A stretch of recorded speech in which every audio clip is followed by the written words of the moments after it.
দেশের এই সবজির চাহিদা পূরণ করে আসছি। আর এই 4-5 বছর যাবত আমাদের এলাকায় প্রচুর পরিমাণে এই কচুর এই লতির চাষ করা হইতেছে। আমরা এই এবার আলহামদুলিল্লাহ ভালো ফলন হয়েছে। 1 বিঘা জমিতে আমরা আশা করতেছি 1,50,000 থেকে 1,80,000 টাকা বিক্রি করতে পারবো আমরা। তো আলহামদুলিল্লাহ ভালো হয়েছে।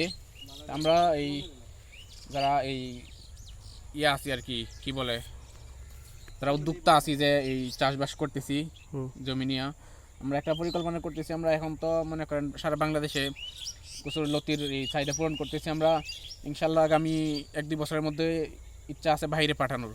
আমরা চেষ্টা করবো বাইরে, মধ্যপ্রাচ্য বা ইউরোপিয়ান কান্ট্রি। ওইদিকে তো হিসাবের প্রচুর চাহিদা আছে, কিন্তু এই ওই রকম জমি না থাকার কারণে ওরা চাষ করতে পারে না। আমরা চেষ্টা করতেছি ওইদিকে রপ্তানি করার। দোয়া করবেন, আমরা সরকারের সহযোগিতা চাই। লতার একটু দেখান তো কি অবস্থা। আমাদের রপ্তানিটা এই সহজ করে দেওয়ার জন্য সরকারের কাছে আমরা এই সাহায্য চাইতেছি, সরকারের কাছে সাহায্য চাইতেছি। ঠিক আছে, আশা করি সরকার আপনাদের সেই দাবি মেনে যথাযথ পদক্ষেপ নেবে। ঠিক আছে, ধন্যবাদ। ইনশাআল্লাহ।